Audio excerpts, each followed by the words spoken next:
저는 조그만 무역회사를 운영하는 50대 후반의 평범한 가장입니다. 제 유일한 낙은 주말마다 산에 가는 것입니다. 답답한 도시를 떠나 맑은 공기를 마시면 일주일간 쌓인 스트레스가 풀리는 기분이었습니다. 제 아내는 본래 산을 싫어했습니다. 땀 흘리는 것도 질색하고 벌레라면 기겁을 하는 천상 도시 여자였습니다. 그런데 작년 봄부터 아내가 달라졌습니다. 갱년기가 오면서 우울증이 심해지더니 의사 선생님이 운동을 권유하자 마지못해 저를 따라 산에 다니기 시작했습니다. 처음에는 동네 뒷산도 힘들어하더니 어느새 장비 욕심도 내고 예쁜 등산복을 사 입으며 재미를 붙이더군요. 보기 좋았습니다. 우리는 더 활발한 활동을 위해 꽤 규모가 크고 물 좋기로 소문난 수도권의 한 산악회에 가입했습니다. 이름은 힐링 산악회였지만 실상은 불륜 산악회라는 소문이 돌 만큼 분위기가 묘한 곳이었습니다. 하지만 저는 제 아내와 함께 다니니 그런 건 남의 일이라 생각했습니다. 그곳에서 우리는 한 부부를 알게 되었습니다. 닉네임이 대장님인 남자와 여왕님인 여자였습니다. 대장님은 저보다 2살 어린데 키가 크고 호탕한 성격의 사업가였고, 여왕님은 40대 중반의 나이가 믿기지 않을 만큼 탄력 있는 몸매와 화려한 미모를 자랑했습니다. 그들은 산악회의 연예인 같은 존재였습니다. 모든 남자가 여왕님을 훔쳐봤고 모든 여자가 대장님의 매너에 호감을 가졌습니다. 어느 날 뒤풀이 자리에서 대장님이 제게 술잔을 권하며 다가왔습니다. 형님 인상이 참 좋으십니다. 사모님도 너무 고우시고요. 저희 부부랑 코드가 딱 맞을 것 같습니다. 그날 이후 우리는 그 부부와 급속도로 친해졌습니다. 매주 산행을 같이 하고 맛집을 찾아다녔습니다. 여왕님은 제 아내를 언니라고 부르며 살갑게 챙겼고 대장님은 저를 형님으로 모셨습니다. 문제는 술이 들어가면 묘하게 흐르는 기류였습니다. 여왕님은 취기가 오르면 제 옆자리에 앉아 팔뚝을 만지작거렸습니다. 형님은 산을 타셔서 그런지 몸이 돌덩이 같아요. 우리 남편은 물살인데 그녀의 손길이 닿을 때마다 저는 아내의 눈치를 보며 식은땀을 흘렸지만 솔직히 싫지 않았습니다. 아니 미치도록 좋았습니다. 제 아내는 그런 것도 모른 채 대장님의 입담에 넘어가 깔깔거리며 웃기 바빴습니다. 대장님은 제 아내의 잔이 비기가 무섭게 술을 채워주며 다정한 눈빛을 보냈습니다. 그러던 어느 주말이었습니다. 대장님이 제안했습니다. 형님 이번 주는 산 말고 저희 별장으로 가시죠. 강원도 깊은 산속에 제가 지어놓은 통나무 산장이 있습니다. 거기서 우리끼리 자연인처럼 한번 놀아보시죠. 아내는 흔쾌히 찬성했습니다. 저 역시 은밀한 기대감을 품고 그들의 차에 올랐습니다. 산장은 정말 깊은 곳에 있었습니다. 휴대폰 신호도 잘 잡히지 않는 오지였습니다.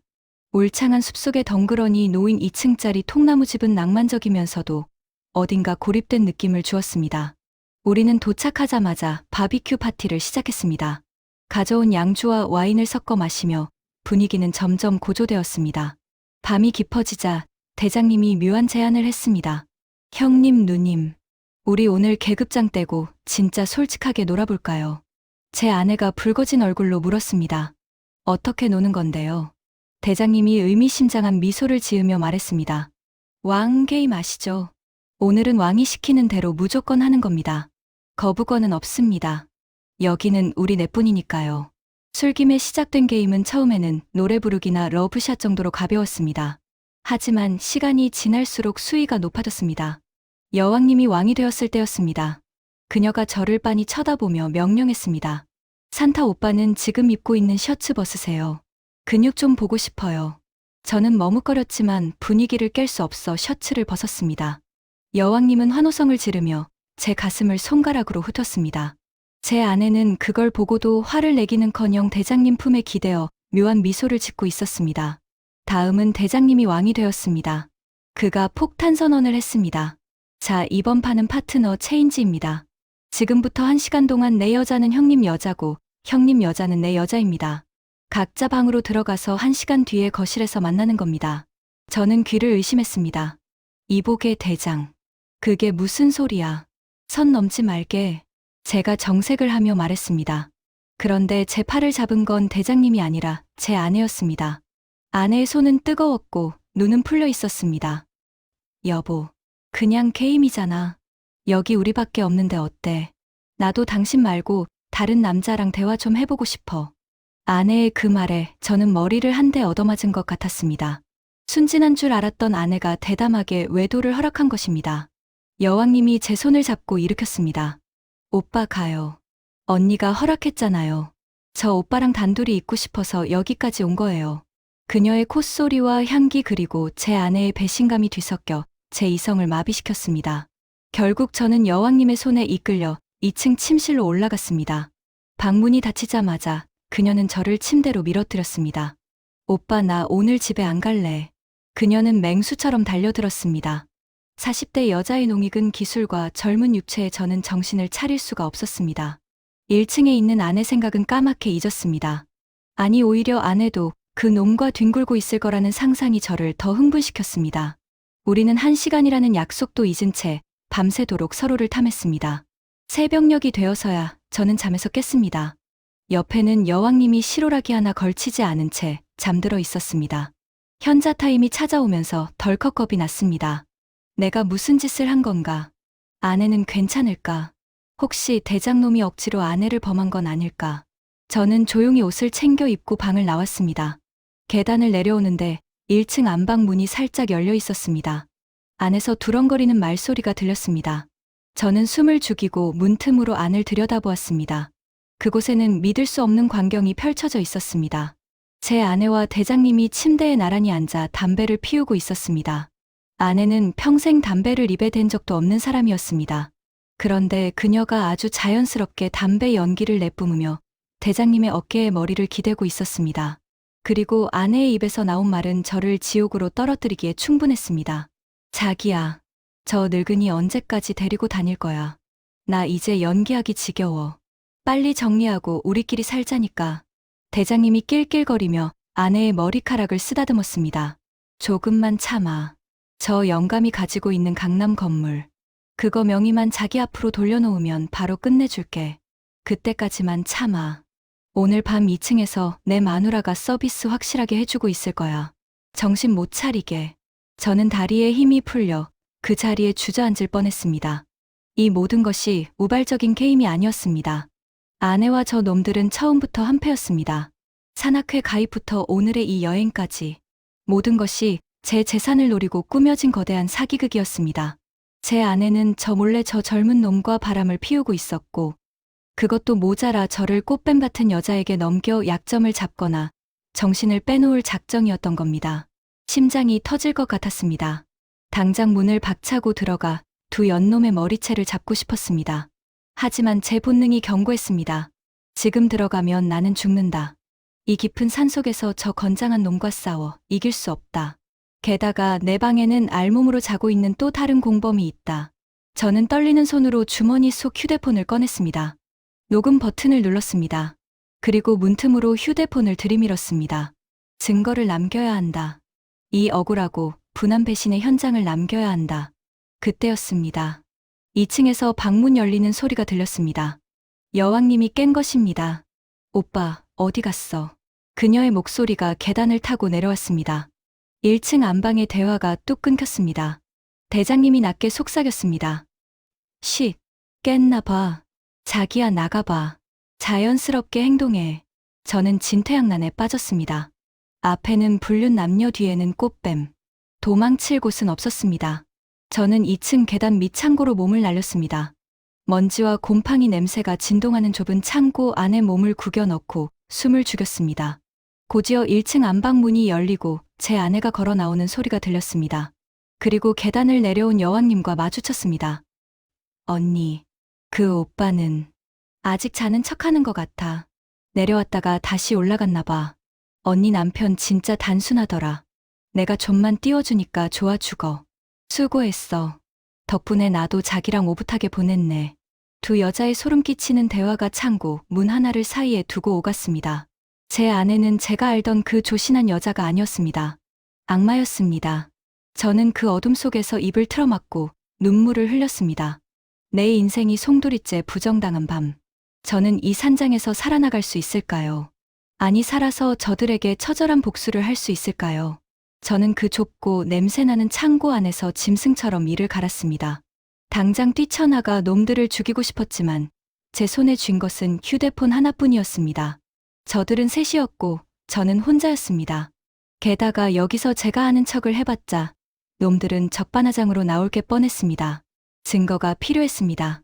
더 확실하고 저들을 법적으로나 사회적으로나 완벽하게 매장할 수 있는 결정적인 한 방이 필요했습니다. 저는 숨을 죽이고 기다렸습니다. 새벽 4시쯤 되자 거실에 불이 꺼지고 놈들이 각자의 방으로 들어가는 소리가 들렸습니다. 대장놈은 1층 안방으로 여왕이란 여자는 2층으로 올라갔습니다. 코를 고는 소리가 들릴 때까지 저는 1시간을 더 기다렸습니다. 온몸이 저려왔지만 정신은 칼날처럼 차가워졌습니다. 새벽 5시. 저는 신발을 벗어 손에 들고 고양이처럼 살금살금 현관으로 나갔습니다. 다행히 대장놈이 술에 취해 문단속을 허술하게 해둔 덕분에 소리 없이 빠져나올 수 있었습니다. 제 차 키는 2층 방 여왕의 가방 속에 있었기에 차는 포기해야 했습니다. 저는 맨발로 자갈이 깔린 마당을 지나 숲길로 접어들었습니다. 칠흑 같은 어둠 속에서 나뭇가지에 긁히고 돌부리에 채여 발바닥이 피투성이가 되었지만 아픔조차 느껴지지 않았습니다. 오직 분노만이 저를 움직이는 연료였습니다. 1시간 넘게 산길을 걸어 내려와 큰 길에서 지나가는 트럭을 얻어 탔습니다. 서울로 돌아오는 내내 저는 휴대폰에 녹음된 그들의 대화를 반복해서 들었습니다. 저 늙은이 강남 건물 명예 이전. 그들의 목소리가 제 귓가에 인두처럼 박혔습니다. 서울에 도착하자마자 저는 집에 들어가지 않았습니다. 제 개인 변호사와 사설 탐정을 만났습니다. 탐정에게 대장과 여왕의 뒤를 캐달라고 의뢰했습니다. 변호사에게는 제 건물을 아내 명의로 넘기는 척하면서 뒤통수를 칠 수 있는 법적 장치를 마련해달라고 했습니다. 그리고 저는 태연하게 집으로 들어갔습니다. 아내는 거실에서 TV를 보고 있다가 저를 보더니 화들짝 놀랐습니다. 여보, 어디 갔었어? 자고 일어났더니 당신이 없어서 얼마나 걱정했는지 알아. 대장님네 부부도 당신 찾다가 그냥 올라갔어. 아내의 저 가증스러운 연기에 구역질이 올라왔지만 저는 빙그레 웃어 보였습니다. 아, 새벽에 공기가 너무 좋아서 혼자 산책 좀 했지. 걷다 보니 길이 너무 좋아서 시내까지 가버렸네. 휴대폰 배터리가 나간 줄도 몰랐어. 아내의 눈이 의심으로 가늘어졌다가 이내 안도감으로 풀어졌습니다. 그럼 그렇지. 당신이 산을 얼마나 좋아해. 어제는 재미있었어? 저는 아내의 손을 잡고 말했습니다. 그럼. 내 평생 최고의 밤이었어. 여보, 나 결심했어. 당신 말대로 우리 인생 즐기면서 살자. 그리고 당신 고생만 시킨 것 같아서 미안해. 내 명의로 된 강남 빌딩, 그거 당신한테 증여해 줄게. 아내의 눈이 탐욕으로 번들거렸습니다. 정말? 당신 미쳤어. 세금이 얼만데. 세금이 문제야? 당신이 내 곁에 있는데. 대신 조건이 하나 있어. 뭔데? 대장님 말이야. 그 사람 사업 수완이 좋아 보이더라고. 내가 이번에 무역 자금이 좀 필요한데 그 사람한테 투자를 좀 받고 싶어. 당신이 중간에서 다리 좀 놔줘. 당신 건물 받으면 그 정도 신용보증은 해줄 수 있잖아.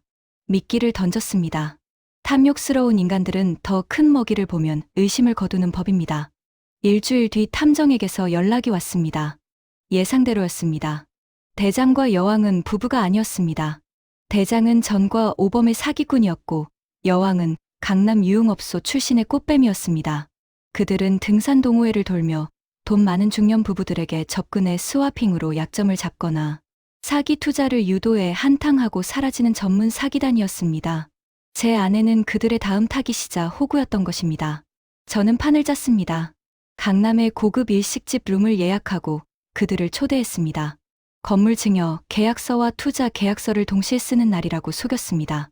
대장놈은 5억 원을 들고 나타났습니다. 제 무역 사업에 투자하면 원금 보장은 물론이고 수익금의 2배를 주겠다고 꼬드겼더니 놈은 여기저기서 돈을 끌어모아 온 모양이었습니다. 아내는 한껏 꾸미고 나와 제 옆에 앉아 연신 싱글벙글했습니다. 자, 건배합시다. 우리들의 멋진 미래를 위하여.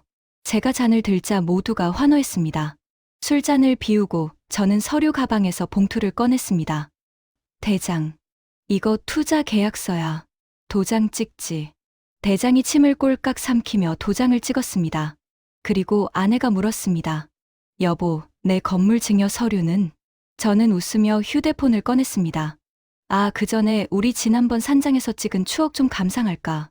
제가 재생 버튼을 누르자 룸 안의 스피커에서 놈들의 목소리가 흘러나왔습니다. 저 늙은이 언제까지 데리고 다닐 거야. 강남 건물 명의만 돌려놓으면 바로 끝내줄게. 순간 정적이 흘렀습니다. 아내의 얼굴이 백지장처럼 하얘졌고 대장놈은 자리에서 벌떡 일어났습니다. 이게 무슨 개수작이야. 제가 차갑게 말했습니다. 앉아. 사기꾼 새끼야. 문이 열리고 제가 미리 불러둔 경찰들이 들이닥쳤습니다. 탐정이 확보한 그들의 과거 사기 행각 증거와 이번 건에 대한 사기, 미수 및 공갈 협박 증거가 모두 넘어간 상태였습니다. 대장놈과 여왕녀는 그 자리에서 수갑을 찼습니다. 놈은 저를 노려보며 소리쳤습니다. 두고 보자, 이 늙은이가. 저는 놈에게 귓속말로 속삭였습니다. 내가 가져온 그 5억. 그거 내 위자료로 잘 쓸게. 투자 계약서에 사인했잖아. 원금 손실 조항 꼼꼼히 안 읽어봤나 보네. 경찰들이 그들을 끌고 나가자 방에는 저와 아내 단둘만 남았습니다. 아내는 바닥에 주저앉아 제 바짓가랑이를 잡고 울기 시작했습니다. 여보, 내가 미쳤었나 봐. 저 사람들이 나를 홀려서 그랬어. 나는 당신밖에 없어. 제발 한 번만 용서해줘. 그 뻔뻔한 눈물에 30년 전이 먼지처럼 사라졌습니다. 저는 아내의 손을 뿌리쳤습니다. 수진아, 우리는 그 산장에서 끝났어. 아니, 내가 담배 피우면서 내 욕을 하던 그 순간 이미 끝난 거야. 내 변호사가 이혼 서류 보낼 거야. 위자료는 꿈도 꾸지 마.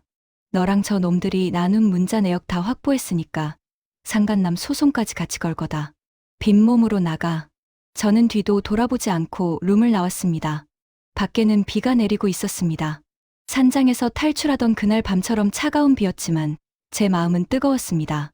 집으로 돌아온 저는 아내의 짐을 모두 챙겨 현관 밖으로 던져버렸습니다. 도어락 비밀번호를 바꾸고 거실 소파에 앉아 위스키 한 잔을 따랐습니다. 텅 빈 집. 적막이 흘렀습니다. 하지만 그 적막이 외롭지 않았습니다. 평생 가족을 위해 헌신하며 살아왔던 모범 가장의 껍데기를 벗어던진 기분이었습니다. 저는 이제 혼자입니다. 하지만 제 재산도 제 건강도 그리고 제 자존심도 모두 지켰습니다. 쓰레기들은 쓰레기통에 버렸으니 이제 진짜 제 인생을 살 겁니다. 이번 주말에는 혼자서 지리산 종주를 떠날 생각입니다. 더 이상 누군가의 눈치를 보지 않고 오로지 저만의 속도로 산을 탈 겁니다. 썰라디오님, 사람 믿지 마십시오. 특히 욕망 앞에서 웃는 낯짝을 조심하십시오. 가장 가까운 사람이 등에 칼을 꽂을 때가 가장 아픈 법입니다. 하지만 기억하십시오. 진실은 언젠가 밝혀지고 복수는 차갑게 식혀서 먹을 때 가장 맛있다는 것을 말입니다. 네. 산타는 남자님의 통쾌하고도 씁쓸한 복수극 이야기였습니다. 맨발로 산을 내려와 철저하게 증거를 수집하고 사기꾼들을 일망타진한 형님의 기지가 정말 대단합니다. 비록 30년 결혼 생활은 비극으로 끝났지만 형님의 남은 인생은 그 어떤 삼봉우리보다 높고 맑게 빛나기를 응원합니다. 세상에 공짜 점심은 없고 땀 흘리지 않은 쾌락에는 반드시 대가가 따르는 법입니다. 오늘 밤 옆에 있는 사람의 소중함을 다시 한번 생각해보는 시간이 되셨으면 합니다. 오늘의 썰라디오 여기까지입니다.